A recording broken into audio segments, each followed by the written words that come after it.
అయితే గాంధీజీ ఒకటి చెప్పిండు, ఎవరైతే రాత్రి 12 గంటలకు ఒక మహిళ బయట తిరిగినప్పుడే అసలైన స్వాతంత్రం దేశానికి వచ్చినట్టు అని. అదే ఘటన వెస్ట్ బెంగాల్ రాష్ట్రంలో మనందరూ తెలుసు.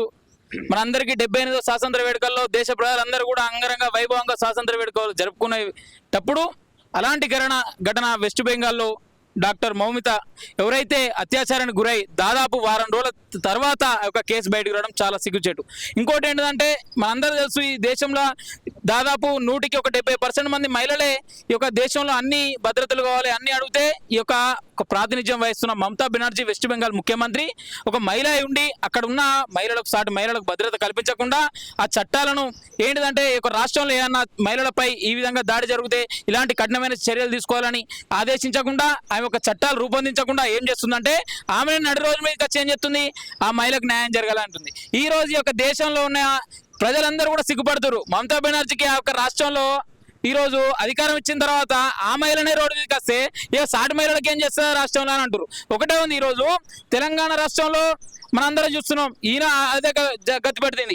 ఈ రోజు ఏంటంటే వెస్ట్ బెంగాల్లో ఒక మహిళ ప్రాతినిధ్యం వహిస్తున్న వెస్ట్ బెంగాల్ మమతా బెనర్జీ దానిలో ఒక సందేశ్ కళ్యాణ్ ఇష్యూ అనేది ఉంది. ఆ సందేశ్ కళ్యాణ్ కూడా అంతకుముందు ఒక పార్టీ కార్యాలయాన్ని వాళ్ళకి సంబంధించిన ఎమ్మెల్యేలు కావచ్చు, మంత్రులు కావచ్చు, అదే ఒక పార్టీ కార్యాలయంలో వాళ్ళని తీసుకుపోయి లైంగిక దాడికి గురి చేసిరని అప్పుడు సుప్రీంకోర్టులో కేసు అది నడుస్తున్న కొద్దీ ఆ తరుణం బయటపడిన తర్వాత ఈ యొక్క ఘటన డాక్టర్ మౌమిత ఈ యొక్క అత్యాచారానికి గురై దాదాపు 150 మళ్ళా సీరం ఎవరైతే స్పమ్ ఉందో అది లోపల పోయిందనంటే దాని ఎవిడెన్స్ బయటకు లేకుండా ఆ అద్దాలను బలగొట్టించి హాస్పిటల్ అన్ని ఎక్కడ ఎవిడెన్స్ లేకుండా చేసింది. మేము ఒకటే అడుగుతున్నాం, ఈ రోజు తెలంగాణ రాష్ట్రంలో కావచ్చు, ఈ రోజు దేశంలో కావచ్చు, అందరూ ఒకటే అడుగుతారు.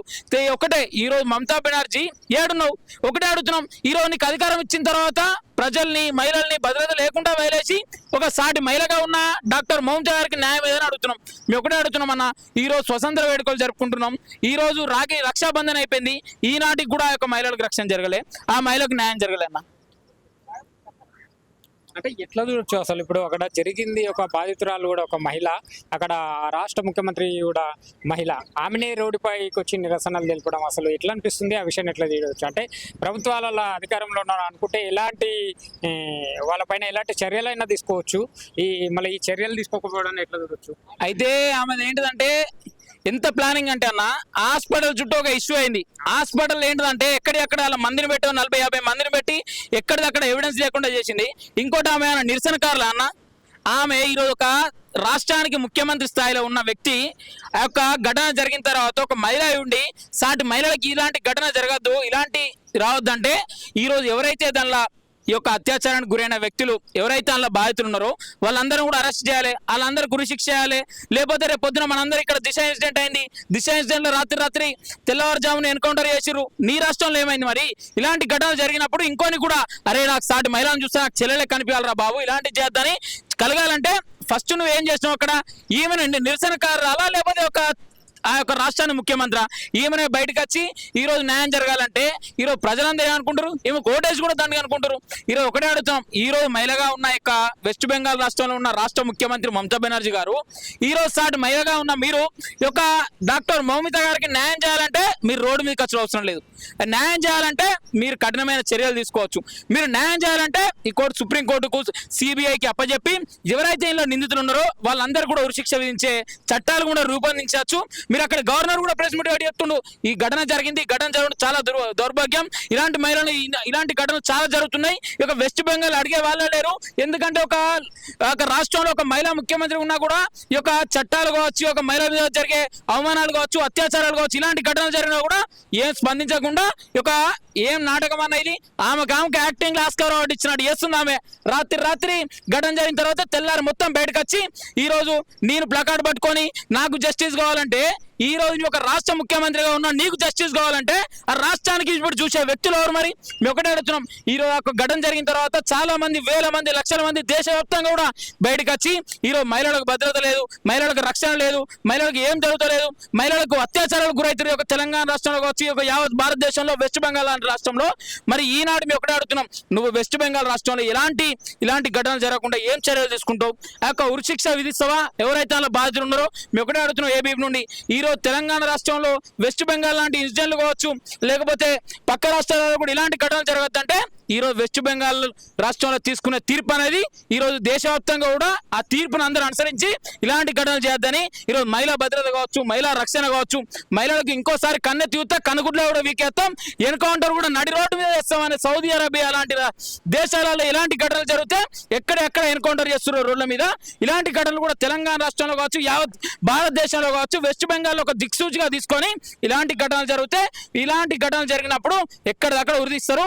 నేను ఒక మహిళను చూసినప్పుడు నాకు ఒక చెల్లె అక్కని గుర్తు రావాలి, ఎందుకంటే నాకు కూడా ఒక ఇంట్లో అమ్మ ఉంది, నాకు ఒక అక్క ఉంది. కాబట్టి సాటి మహిళకు నేను చూసి ఇట్లాంటి అత్యాచారాలు చేస్తే నాకేంటిదంటే ఇలాంటి ఘటనలు జరుగుతాయని అందరికి భయం ఉన్నప్పుడే ఈ యొక్క మమతా బెనర్జీ తీసుకున్న తీర్పు కావచ్చు, ఈ యొక్క రాష్ట్ర ప్రభుత్వం తీసుకున్న తీర్పు కావచ్చు, ఈ యొక్క సుప్రీంకోర్టు కావచ్చు, కేంద్ర ప్రభుత్వం దీని మీద చొరవ తీసుకున్న తీర్పు గురించి యావత్ దేశం అంతా ఆలోచిస్తుంది. మేము ఇప్పటికే ఒకటే కోరుతున్నాం, ఈ రోజు నువ్వు నిరసనకారుల యొక్క రోడ్డు మీదకి వచ్చి ధర్నా చేసిన అవసరం లేదమ్మా. మమతా బెనర్జీ గారు సాటి మహిళగా ఉన్నప్పుడు, నువ్వు ఒక రాష్ట్ర ముఖ్యమంత్రిగా ఉన్నప్పుడు ఆ యొక్క రాష్ట్ర మహిళకు ఇక అన్యాయం జరిగింది, అత్యాచారానికి గురైంది, అవన్నీ ఎవిడెన్స్ బయటపడ్డాయి. మరి ఎవిడెన్స్ బయటపడ్డ తర్వాత నువ్వేం చర్యలు తీసుకున్నావు? ఆ ఎవిడెన్స్ బయటపడ్డ తర్వాత నువ్వేం చర్యలు తీసుకున్నావు? ఆ కేసు ఎక్కడ పోయింది? ఆ నిందితులు ఎందరు దొరికారు? ఒక సంజయ్ రాయని బయటపెట్టి ఒక్కడే చేసినని చెప్తారు. ఆ కేసు వెనక ఎందరు ఉన్నారు? దాని తీర్పు ఎవరు చెప్తారు? మేము ఒకటే అడుగుతున్నాం, ఈ రోజు న్యాయం జరగాలంటే నువ్వు రోడ్డు మీదకి వచ్చిన అవసరం లేదు. సాటి మహిళగా ఉన్నా నీవు ఆ కేసు గురించి, ఈ అత్యాచారం గురించి ఒక సాటి మహిళగా నీకు బాధ అనిపిస్తలేదా? ఈరోజు నీకు అగౌరవం అనిపిస్తలేదా? నువ్వు దాదాపు ఒక 3-4 టర్మ్ల నుండి ఒక వెస్ట్ బెంగాల్ రాష్ట్ర ముఖ్యమంత్రి వేస్తున్నావు. ఇలాంటి ఘటనలు చాలా జరుగుతున్నాయి. ఏ రోజు కూడా స్పందించకుండా ఈరోజు యాక్షన్, ఎవరో ముఖ్యమంత్రి ఉన్నప్పుడేమో హాస్పిటల్ ఉంటుంది, ఈ రోజేమో ఓ మహిళకు అత్యాచారం జరిగినప్పుడేమో రోడ్డు మీద ఉంటుంది. ఇదేనా పరిపాలన? కాబట్టి ఒక్కసారైనా మనం ఆలోచించి మమతా బెనర్జీ గారు వెంటనే రాజీనామా చేయాలి. ఆ యొక్క రాష్ట్రంలో శాంతి భద్రత కలిగించే విధంగా రాష్ట్రపతి పరిపాలన పెట్టాలి. ఎందుకంటే చాలా మంది మీరు చూసి ఉంటారు అన్న, రాత్రి కొన్ని లక్షల మంది వెస్ట్ బెంగాల్ రోడ్ల మీదకి వచ్చి మాకు న్యాయం జరగాలి. ఒక చిన్న పిల్ల, ఒక చిన్న పాప కూడా వీ వాంట్ జస్టిస్ అని రోడ్డు మీదకి వస్తే ఈమె జస్టిస్ చేయకుండా ఈరోజు ఈమె నిరసనకారులకు రోడ్డు మీదకి వస్తుంది. ఈ రోజు ఈమెకు రాష్ట్రంలో అధికారం ఇచ్చింది నిరసన తెలుపుకోనా లేకపోతే రాష్ట్రాన్ని పరిపాలించవనా? ఇలాంటి ఘటనలు జరగకుండా ఉండాలన్నా ఈరోజు మహిళలు ఓట్లయితే కలిసినామే ఈమె. ఈరోజు సాటి మహిళగా మహిళా భద్రత కల్పించాల్సిన అవసరం ఉంది కదా.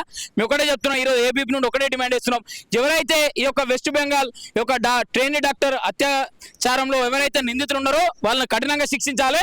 ఆ శిక్ష ఏ విధంగా ఉండాలంటే, ఇంకో మనిషి అలాంటి సంఘటనలు చేసినప్పుడు అరే ఇలాంటి సంఘటనలు అయితే నీ యొక్క మహిళను చూసినప్పుడు నాకు ఒక చెల్లె అక్క అనే గుర్తు రావాలనే సంఘటనలు ఏ విధంగా ఎన్కౌంటర్ చేయాలి, ఉరిశిక్షలు విధించాలి, రాత్రి ఒక తీర్పు అనేది బయటపడాలి. ఎందుకంటే భారతదేశంలో ఏం తీర్పులు ఒక్కడేసారి వెలువడాయి కాబట్టి ఇది ఏ పోతే 10 రోజులు జైలుకు వేస్తాం, లేకపోతే ఇంకో 20 రోజులు వేస్తాం, ఏముంది బయటకు వేస్తాం కానీ ఉన్నది. కాబట్టి కఠినమైన చట్టాలు చేసి ఇప్పటికైనా కేంద్ర ప్రభుత్వం, రాష్ట్ర ప్రభుత్వం చర్యలు తీసుకొని వెంటనే ఎవరైతే ఈ నిందితులు ఉన్నారో వాళ్ళందరూ కూడా ఉరిశిక్ష కావచ్చు, ఎన్కౌంటర్ కావచ్చు ఎప్పుడైతే వెలువడుతుందో అప్పుడే యొక్క మహిళలకు ఈ యొక్క దేశంలో కావచ్చు, ఆ యొక్క వెస్ట్ బెంగాల్ రాష్ట్రంలో కావచ్చు, తెలంగాణ రాష్ట్రంలో కావచ్చు మనం చూస్తాం. ఈ రోజు ఎక్కడ కాకతీయ యూనివర్సిటీలో ప్రీతి ఇన్సిడెంట్ కూడా అదే అయింది. ఎవరైతే హెరాస్మెంట్ చేసిరని ఆ అమ్మాయి కూడా అట్నే అత్యాచారం చేయింది. ఇలాంటి సంఘటన జరిగినప్పుడు ఈ యొక్క రాష్ట్ర ప్రభుత్వాలు కావచ్చు, ఈ యొక్క అక్కడ ఉన్న రాష్ట్ర ప్రభుత్వాలు కావచ్చు, కేంద్ర ప్రభుత్వం గురించి చొరవ తీసుకొని ఒక కఠినమైన చర్యలు తీసుకొని కఠినమైన చట్టాలు విధించి ఎవరైతే ఎన్కౌంటర్ కావచ్చు, అలాంటి బాధితులకు ఎన్కౌంటర్ కావచ్చు, లేకపోతే ఉరిశిక్ష తీస్తే ఇంకోరికి చేయొద్దని ఉంటుందన్న. అంటే అక్కడ రాష్ట్ర ప్రభుత్వం కానీ కేంద్ర ప్రభుత్వం కానీ ఎందుకు ఈ కఠినమైన చర్యలు చట్టాలని ఎందుకు రూపొందించకపోతుంది? ఇక్కడ చూసుకుంటే అంటే ప్రభుత్వాలు అనుకుంటే, అది కేంద్ర రాష్ట్ర ప్రభుత్వాలు అనుకుంటే రాత్రికి రాత్రి ఏమైనా చేయొచ్చు. ఇప్పుడు నోట్ల రద్దు విషయం కానీ, కేంద్ర ప్రభుత్వ చొరవతో ఇంకో విషయం కానీ ఎందుకు మరి ఇలాంటి, ఇప్పుడు ఇంకా 80 స్వాతంత్రానికి మనం చేరువలో ఉన్నాం, చెప్పుకోవడానికి 80 సంవత్సరాల స్వతంత్ర వేడుకలు చేసుకుంటున్నాం, ఘనంగా అభివృద్ధి చెందుతున్న దేశం అని చెప్పుకుంటున్నాం. కానీ ఇప్పుడు డాక్టర్లు అంటేనే పరోక్షంగా దేవుడితో సమానం, ప్రాణాలు కాపాడే వాళ్ళకే రక్షణ లేకపోతే ఇక సామాన్య ప్రజల పరిస్థితి ఏంటి? అవునన్నా, ఈరోజు ఏంటిదంటే మనందరూ తెలుసు, మనం రెండే నమ్ముతాం ఈ రోజులలో. ఒక వైద్యుడు ఉంటే రేపు పొద్దున ప్రాణం పోయేది కూడా తిరిగి తెచ్చేటైనా వైద్యుడు అని నమ్ముతాం. ఇంకోటి ఏంటంటే విద్య ఎప్పుడైనా గురువు, ఆ గురువు చెప్తే రేపు పొద్దున సొసైటీని కూడా వెళ్ళొచ్చని ఈ 2 విషయాలు నమ్ముతాం. ఈరోజు విద్యా వైద్యానికి ఎవరైతే చెబుతుర్రో వాళ్ళకి ఇలాంటి ఇన్సిడెంట్లు జరగడం చాలా సిగ్గుచేటు. ఇంకోటి వైద్యం అంటే ఇది ఒక డాక్టర్కే, ఒక బ్రతుకిచ్చే డాక్టర్కే అలాంటి అత్యాచారం గురవడం చాలా సిగ్గుచేటు. ఇలాంటి ఘటనలు తెలంగాణ రాష్ట్రంలో ఇవరకు జరిగినాయి, ఇలాంటి ఘటనలు దేశాల్లో ఇలాగ జరిగినాయి. ఈ వెస్ట్ బెంగాల్ రాష్ట్రంలో అయితే 2 నెలలకు ఒకసారి, నెలకు ఒకసారి, 15 రోజులకు ఒకసారి కూడా ఇలాంటి ఘటనలు జరుగుతున్నాయి. మేము ఏమంటున్నాం అంటే ఏ పార్టీకి కూడా మేము దీన్ని కుమ్మాయి గాయకుండా ఈ యొక్క రాష్ట్ర ప్రభుత్వాలు కావచ్చు, ఈ యొక్క కేంద్ర ప్రభుత్వం కావచ్చు చొరవ తీసుకొని ఇలాంటి ఘటనలు జరిగినప్పుడు మనందరూ తెలుసు, ఈ యొక్క తెలంగాణ రాష్ట్రంలో, వెస్ట్ బెంగాల్ రాష్ట్రంలో, దేశంలో కూడా ఈ అత్యాచారాలు, ఈ యొక్క అమ్మాయిల మీద అఘాయిత్యాలు జరగడంలో నెంబర్ 1గా ఉంది. కాబట్టి ఇలాంటి సంఘటన జరగద్దంటే వెంటనే ఆ యొక్క రాష్ట్రాలల్లో కఠినమైన చర్యలు తీసుకోవాలంటే ఒక రాష్ట్ర ప్రభుత్వం కావచ్చు, కేంద్ర ప్రభుత్వం కావచ్చు చొరవ తీసుకొని ఒక కేసును కావచ్చు, సిబిఐకి అప్పయ్యప్పుడు కావచ్చు, సుప్రీంకోర్టుకి అప్పయ్యి కొన్ని చట్టాలలో కొంచెం ఒడిదొడుపులు తీసుకొచ్చి వాటిని మార్చి ఉరిశిక్ష విధించాలి ఇలాంటి సంఘటనలకు. లేకపోతే రోడ్డు మీద ఎన్కౌంటర్ చేయాలని రాత్రి తీర్పిస్తే బాగుంటుందని మేము కోరుకుంటున్నాం అన్న.